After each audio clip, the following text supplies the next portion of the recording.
আপনাদের এই সাতকানিয়া লোহাগাড়ায় এমন এক ব্যক্তি ছিলেন, তার দেহটা যদি হয় 3.5 হাত, তো হিংসুক ছিল 5.5 হাত। একটা রাজনীতিবিদ এত হিংসা পরশ্রী কাতর হয়, এত হিংসুক হয়, এত নিকৃষ্ট মানসিকতার হয়, আমার তো মনে হয় শয়তানও দেখে তারা চিন্তা করছে, বেটা আমি শয়তান, তবে তোর মতো এত শয়তান না। পলিটিক্স করলে মানুষ এত ন্যারো মাইন্ডেড হয় না, রাজনীতি করলে একটু ব্রড মাইন্ডেড হতে হয়। যে দলই হোক, আপনি আওয়ামী লীগ করেন করতে পারেন, বিএনপি করেন করতে পারেন, জামাত করেন করতে পারেন, জাসদ করেন করতে পারেন, কিন্তু রাজনীতির একটা কথা আছে, বেশি সংকীর্ণ মনা হওয়া যায় না, তাহলে ওই রাজনীতিবিদ জুতার বাড়ি খায়, ফুলের মালার তার গলায় আসে না।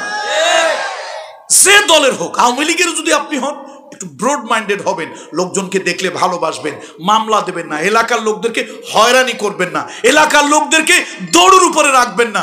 আপনি এক সময় ক্ষমতা থাকবে না, এলাকার লোকদেরকে আপনাকে ভালোবাসবে, পালাতে হবে না। আর এলাকার লোকদেরকে ধরে ধরে মিথ্যা মামলায় দেবেন, 10 বছর 15 বছর বাড়িতে আসতে দেবেন না, ঘরে ঘুমাইতে দেবেন না। দেখবেন আপনারও একদিন ক্ষমতাচ্যুতি হবে, সেদিন আপনি জনগণের লাত্তি গুঁতে আর উষ্টা খাইয়া জেলের মধ্যে পচবেন, পাবলিক আপনার পক্ষে কেউ গিয়ে দাঁড়াবে না। এই জন্য রাজনীতি কোন দল করেন আমি জানি না, যে দলই করেন মনটা একটু বড় রাখবেন। দেখেন আপনাদের শাহজাহান চৌধুরী, সে কোন দলের এটা আমার দেখার বিষয় না, মানুষটা শত্রুরা দেখলেও বুকে জড়ায় ধরে, হাসি দেয়, হ্যান্ডশেক করে, এটা একটা নেতার গুণ, যে দলের হোক। এই আপনাদের পার্শ্ববর্তী কনস্টিটিউয়েন্সি কি যেন এমপির নাম ছিল, নজরুল। আমি একাধিকবার মাহফিল করেছি, লোকেরা নজরুলকে বলেছে আপনি আওয়ামী লীগের এমপি, আনসারী সাহেব মাহফিল করে আপনার এলাকায়, আনসারী সাহেব মাহফিল করলে আমার অসুবিধা কি? এরপরে একবার তার দলের লোকজন গেছে, গিয়ে কইছে আনসারী সাহেব দিয়ে একটা মাহফিল দেওয়াবো কিনা, কয় দেওয়া, তবে বলিও যেন আমাদেরকে একটু গালাগালিটা না করে। আচ্ছা, একটা লোক যদি এই কথা কয়, যত বড় শত্রু হোক, গালি কি আর তার দেওয়া যায়? বলেন, আপনি বলেন, দেওয়া যায় বিবেক থাকলে? তো আমি কেমনে তারে গালি দিই? না, গালি দেওয়ার যদিও কথা হয়, একটা লোক যদি এই কথা বলে যে ঠিক আছে উনি মাহফিল করুক, আমার তো কোনো অসুবিধা নেই, কোরআন হাদিসের কথা বলবে, খালি একটু অনুরোধ করিও আমাদেরকে যেন বেশি গালি ঠালি না দেয়।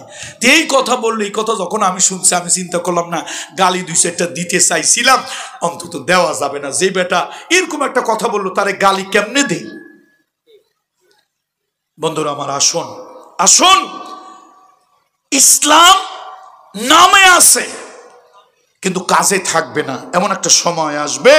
রাসূলুল্লাহ সাল্লাল্লাহু আলাইহি ওয়াসাল্লাম বলছেন, ইল্লা ইসমুহু ওয়ালা ইয়াবকা মিনাল কুরআন ইল্লা রাসমুহু।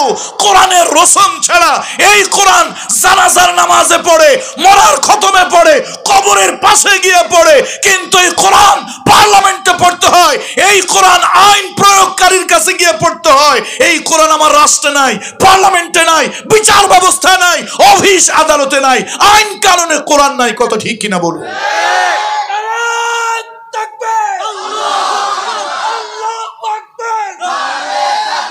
বন্ধুরা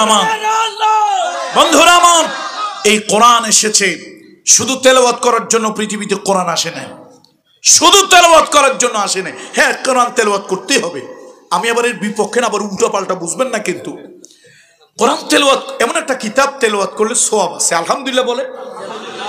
বুঝে পড়লে তেলাওয়াত করলেও সওয়াব আছে, না বুঝেও যদি কেউ তেলাওয়াত করে, সহি শুদ্ধ তেলাওয়াত করে কিন্তু বোঝে নাই, তাও সওয়াব আছে। এটা পৃথিবীতে একমাত্র কিতাব, কোরআনের ক্ষেত্রে এটা প্রযোজ্য। পৃথিবীতে আর কোনো বই নাই যা না বুঝে পড়লে কোনো ফায়দা হয়, কিন্তু কোরআন, আল্লাহু আকবার, বুঝে তেলাওয়াত করলেও সওয়াব, না বুঝে করলেও সওয়াব আল্লাহ দেয়। বন্ধুরা আমার, মুরব্বীরা আমার, আল্লাহর কোরআন আমরা কি করি? ও মুসলমান, সাতকানিয়ার মুসলমানেরা, পর্দালের মা বোনেরা, তোমার ঘরের ভিতরে দামি দামি আসবাবপত্র আছে, আলমারির ভিতরে আসবাবপত্র রাখো, বিভিন্ন শোকেসের ভিতরে রাখো, কিন্তু কোরআনের কোনো তাফসীর তোমার ঘরে পাওয়া যায় না। বিদেশ থেকে ডিনার সেট এনেছো, ওই ডিনার সেট তোমার ঘরের ভিতরে আছে, কিন্তু আল্লাহর কোরআনের এক সেট তাফসীর তোমার ঘরে নাই। কত ঠিক কিনা বলুন? বন্ধুরা আমার দেশে কিছু হুজুরেরা, মাফ করেন, আল্লাহ মাফ করে দিক, আমার দেশের কিছু হুজুরেরা মানুষ মারা গেলে মরার বাড়িতে ভাড়ায় কোরআন শরীফ পড়তে যায়।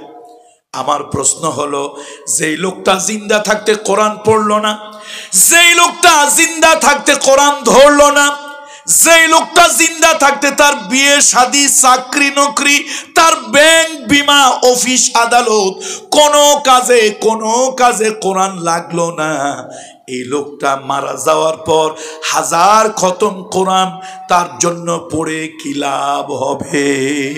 বিশ্বনবী বলেছেন, আল কুরআনু হুজ্জাতুল লাকা ওয়া আলাইক, আল কুরআনু হুজ্জাতুল লাকা ওয়া আলাইক। এই কোরআন তোমার পক্ষে দলিল হবে অথবা তোমার বিপক্ষে চলে যাবে। কোরআন শরীফ যারা নিয়মিত তেলাওয়াত করবেন, এই কোরআন তাদের বন্ধু হবে, সাথী হবে।